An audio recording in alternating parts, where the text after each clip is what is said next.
Alright, so before we get into this video, if you're not already subscribed to this channel, please subscribe if you like Pokemon content. I usually try to find stuff people don't know about, kind of like Dr. Lava and Helix Chamber, for example.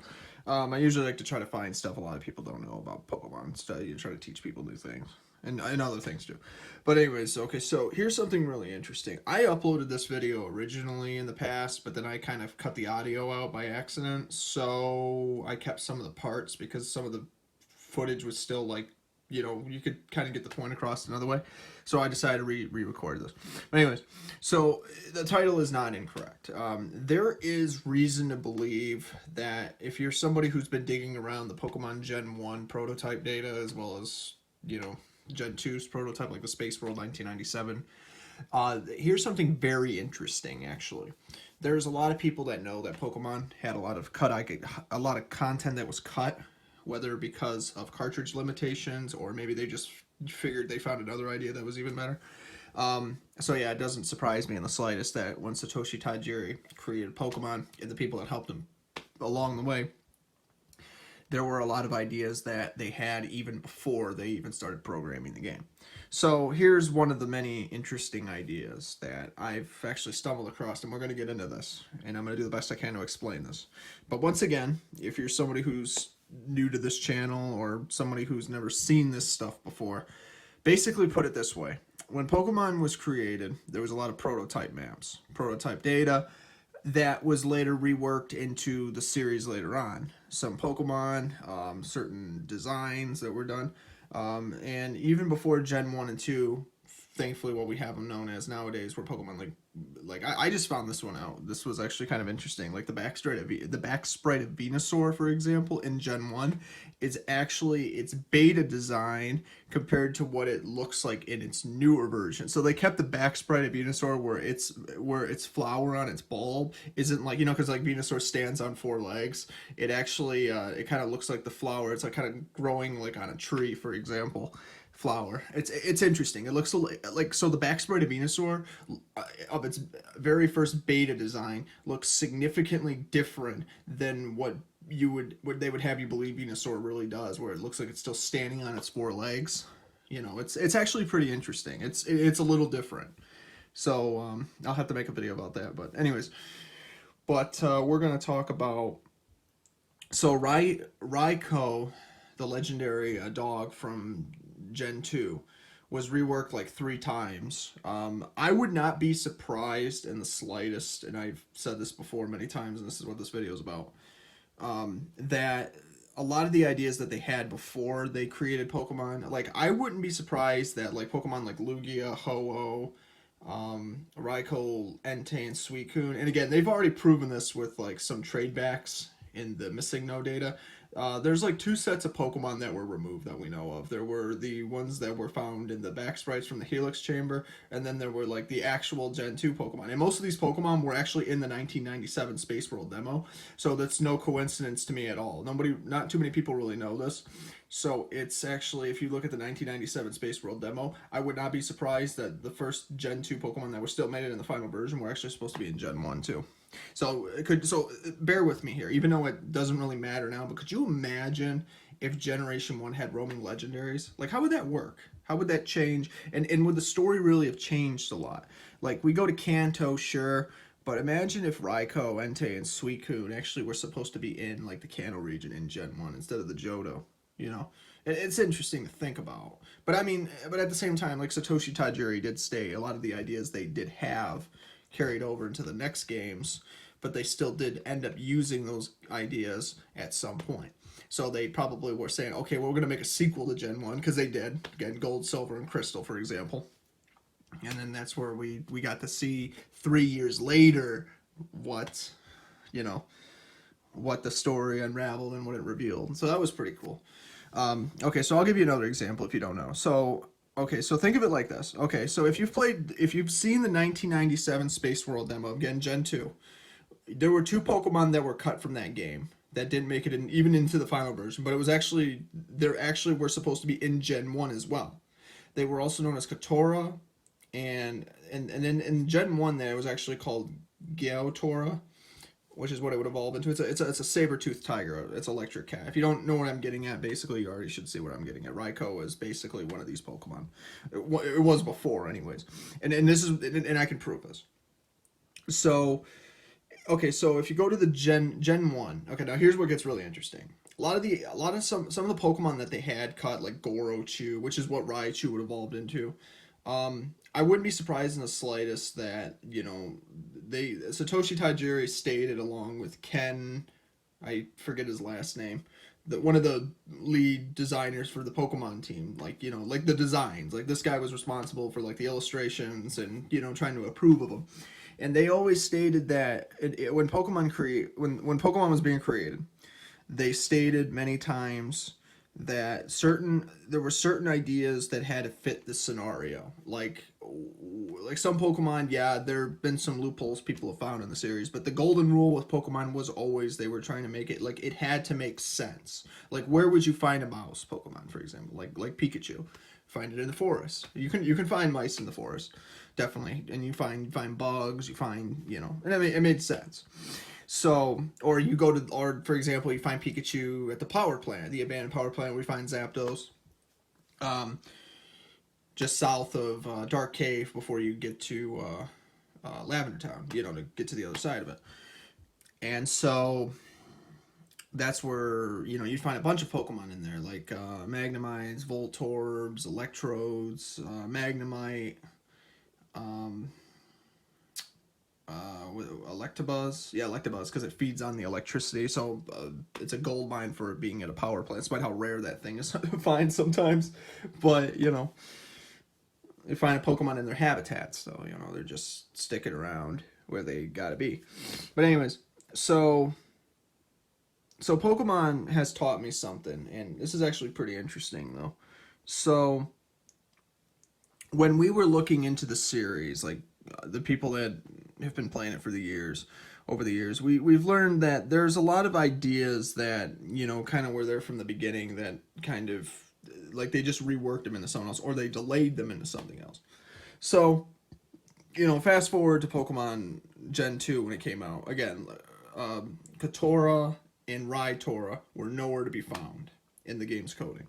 So what we ended up finding out was, if there were a bunch of scrap Pokemon that they had in Gen 1 that this never made it in because of prototype data, it does make you wonder, you know, over the years, like, how they managed to rework it into something else years later. Like, I'll give you another example. There was another Pokemon called Madam, which is what Farfetch evolved into. But it wasn't until, like, around, I think, Gen 8 that we finally got an evolution for Farfetch. It was called Surfetch. And so it kind of made sense, you know. It was a Pokemon that didn't tolerate any disrespect. It was supposed to be, like, a real loyal Pokemon, royal Pokemon. And, you know, it kind of made sense. You know, it wasn't and Surfetch was supposed to be like a really strict sensei, basically, or a teacher. You know, respect your elders, sort of like that kind of attitude. And so it's interesting how they changed the series over the years, but it's like they never, like, a lot of the golden rule was always they were supposed to be like keeping the ideas to the point where it made sense, and a lot of it did make sense. I'll give you another example, but anyways, this is where it gets interesting. So when Gorotora was scrapped from Gen 1, they figured, I guess Nintendo figured, well, you know, we can only have so many Pokemon, and by the end of Gen 2, they roughly had like 600 ideas. Most of these ideas didn't see the light of day, though. They were really good concept arts, though, no joke, but it does make you wonder, though, like, you know, how many Pokemon they really scrapped. Even in Gen 1, like, they did state before, like, 191 of those Pokemon were supposed to be in Gen 1, and the rest were moved over to Gen 2. But I think that's proof right there that, because they roughly said they had 300 Pokemon. So I want to know what Pokemon they scrapped at the time. I wouldn't be surprised if all the Pokemon in Gen 2 were actually supposed to be in there. Including Lugia, Ho-Oh, Entei, Raikou, Suicune, under their previous beta designs, but they had the ideas probably before they even programmed the games. You know, 'cause you gotta have an idea before you have all this stuff. So that's basically my argument. So yeah, I mean, I've talked to some people, they've said, well, Lugia wasn't like really trademarked until the movie, and it's like, yeah, you're right. They didn't really trademark it until they wanted to introduce it in the movies, because you know that was the idea about legendary Pokemon. That was the marketing theme for it, was that, you know, they didn't want to tell anybody, but it was a Pokemon that was going to be interesting. And you know, Lugia has a fan base, you know. I still want to know more about, you know, the one thing that really gets me excited about this prototype data, and it's always trying to find an answer for this. If Lugia was supposed to be in Gen 1 at some point, like how much different would its story have been, for example? Like, I mean, would we have been able to go, because if you look at the 1997 Space World demo, there's more evidence to believe that, you know, it wasn't really just, you could go to Kanto, but it was like that small section of Kanto. It was like, it was a different world map of Japan. Because you got to understand, if you don't already know this, you know, Kanto and Johto were one region of Japan, or two regions, but of the same land. And I mean, you could say the same thing with Gen 3 and Gen 4. I think Gen 5 was supposed to be based in the United States, if I remember correctly. Someone correct me if I'm wrong. But basically the first 4 generations of Pokemon were based on areas in Japan. And that's just really cool, because, like, you know, if you don't really know this, Satoshi Tajiri also did state that a lot of the ideas they had, there's that realism to it, you know, because he was a massive bug collector and he wanted to take that same idea, but, you know, but at the same time, rather than just extend like the video game footage or you turn it into a game, it was also supposed to be about the idea that, you would go out in life, you would see creatures, you never know what you're going to find out in nature. You know, like the other day I was out there, I found a bird I didn't even know even existed. I've never even seen over where I live. They've been like kind of huddling under the this nest underneath my little barn out there because of the winter time. And I mean, it's been warm out, so it's like, it hasn't really been snowing and sticking, but you know, it does get a little cold every now and again.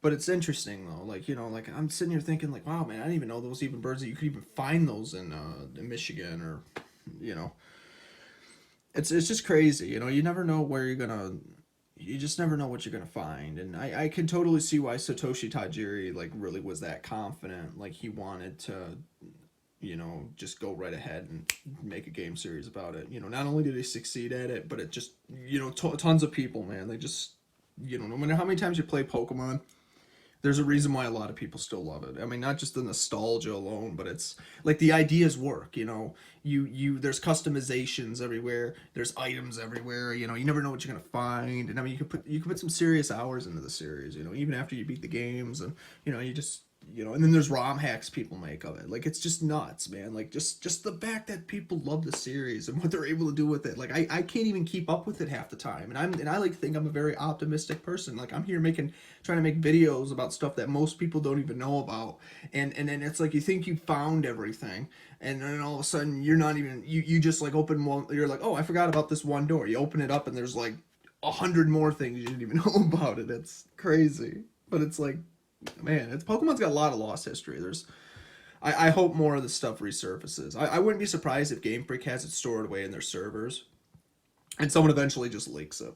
You know, I just wouldn't be surprised, because it's just, you know, with what Nintendo and Game Freak do, they'd have to be crazy not to back this stuff up. You know what I mean?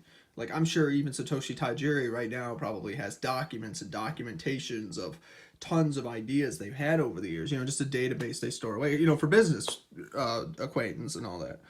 And it's just, you know, I just want to know, like, you know, how many more ideas did they really not go through that we never would have known? Like, you know, it's just crazy to think, you know. But you know, with prototype data comes more possibilities, and you know, now that more people know what to look for specifically, you know, your imaginations can wander. So basically, think of it like this. So one of the many ideas that they had, okay, is that there was a Pokemon called Gorotora. This is what Raitora would evolve into. In the Space World demo, Gorotora was nowhere to be found. However, though, it was Gaotora, Gaotora, or Tora. Gorotora was actually called Raitora 1. And then I believe the next evolution would have just been called Raitora 2, basically. However, though, Raitora 2 was nowhere to be found, again, Gorotora, in Gen 2. My guess is that they started thinking, okay, well, maybe we don't need to have like 3 of evolutionary lines for every Pokemon. And some of them were just basically scrapped because of that. You know, they could only do so much. But at the same time, though, maybe they just didn't get to it yet because there was so much they could have done still. You know, again, when you're designing Pokemon, you have so many ideas, but, you know, maybe you just don't have the limitation space. You know, they were overthinking is basically the idea. And that was not a bad idea. But it does make you wonder, what ideas did they not, you know, what did they scrap at the same time? So here's something to think about. So there's a Pokemon called Raitora. And, well, Raikou, the legendary saber-tooth tiger. Well, in the 1997 Space World demo, it was just called Rai, then there was N, and then there was Sui, Sui-kun, for example. And they all looked different. They actually looked like dogs, more like dogs. And so Raikou must have undergone like 3 different sprite changes that I can remember. There was the one in Gold and Silver. There was its original 1997 Space World demo. There was its Pokemon Crystal version. I really honestly feel like Gorotora was actually what Raitora, because it actually has Rai in its name. It's actually the same height, 6'3", I believe, 6'03", and then it's even more crazy because when you think about it, like even in its Gen 1 move pool that I've been able to find, it actually, Gorotora could learn moves like Thunder Shock, Roar, Quick Attack.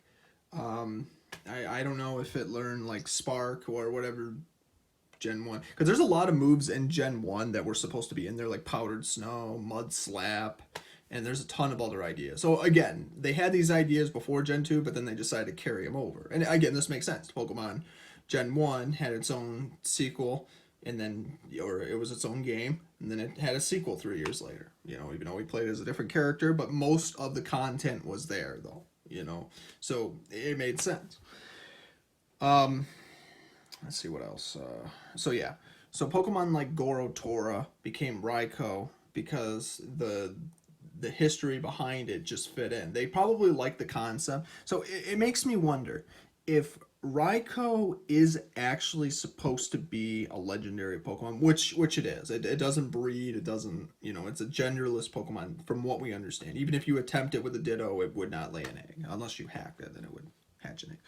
But basically, though, it does make me wonder, though, you know, because Kotora and Raitora were supposed to be 2 different Pokemon.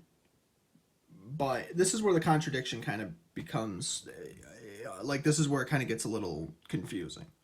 So if we were to go off the 1997 Space World demo, we would have, like, Raitora and, so Raitora 1 and Kotora, the cat Pokemon that it evolves from, because Kotora evolves into Raitora. So if they're their own Pokemon, you know, and then Raikou had its own design, but then I guess they decided, well, okay, we'll scrap its original concept design, the beta design, and then they decided to take Gorotora and then rework it into Raikou. But this at the same time, though, Kotora and Raitora were actually gone at this point. So is it very possible that Gorotora and Raitora might have actually have been like a baby version of you know, Raikou? Probably not, though, at the same time, because they kind of moved it around a little bit. So like both these Pokemon, like at one point they were like their own family evolution, but then they decided to scrap those Pokemon at the time, and then they became Raikou. So that's basically what we know of. So maybe at one point, well, actually maybe I'm wrong. Maybe at one point they really were. Maybe Raikou was actually supposed to have like 3 evolutions, maybe. But then again, you know, what about Entei and Suicune? You know, probably. I know it just sounds interesting but there's more than enough evidence to believe, based on what I'm seeing, that you have a saber-toothed tiger legendary electric dog Pokemon, and it's a shock cat that's actually very similar to that of another Pokemon that actually predated Raikou. So Raikou is an electric saber-toothed Pokemon, and very understandably so. I can understand why they wanted to take Raikou and rework it from another existing Pokemon, because maybe they were like, well, you know what, we can definitely do something with this design. So why not take Gorotora and just turn it into a legendary? I mean, it's basically got the electric powers. It might as well be considered intimidating and dangerous. And, you know, if anybody's ever played Gen 1, 2, or Generation 2, you know how those Roman legendaries are, especially the theme song that plays every time you encounter them if you play Pokemon Crystal. They're never easy to catch. They're always a pain in the ass. They're never in the same spot. So, like, you know, you can get that idea in your head realistically that they travel all across the Johto region. And so you know that they're supposed to be like really hard Pokemon to catch. Low catch rates, and they don't give up very easily. So always use a Master Ball, you know. Never give up. But that's the way you want to do it, though. So again, just like one of the many mysteries in the series, I wouldn't be surprised in the slightest if the whole family was related somehow, or even if like maybe they were pre-legendaries at one point. I know for a fact though that they probably did decide at one point, they're like, well, you know what, maybe we'll just take one of them, and one of them is good enough, because at least they did carry on most of the Pokemon. I do want to see them bring Kotora and Raitora. I mean, even if like maybe they're just their own like family, they can be just another separate family of cats, but it'd be pretty cool though, you know, because there's a lot of people that like Kotora, but to think that its final evolutionary stage was actually taken and redesigned into a legendary Pokemon, an existing legendary Pokemon, so I guess the whole family didn't get scrapped. One of, you know, maybe the first 2 evolutions did, but they're like, oh well, we'll just take this instead. So I guess Raikou will be one of my favorite legendaries even more now, because I was always a fan of Kotora, Raikou, and Gorotora and Raitora. But it's just like it's just mind blowing to think, like, you know, that it's like we don't like, it's confusing because you're trying to think about like the ideas that they had before they changed it. But at the same time, though, like Satoshi Tajiri even said, you know, a lot of the ideas really were what they wanted to use them for at some point.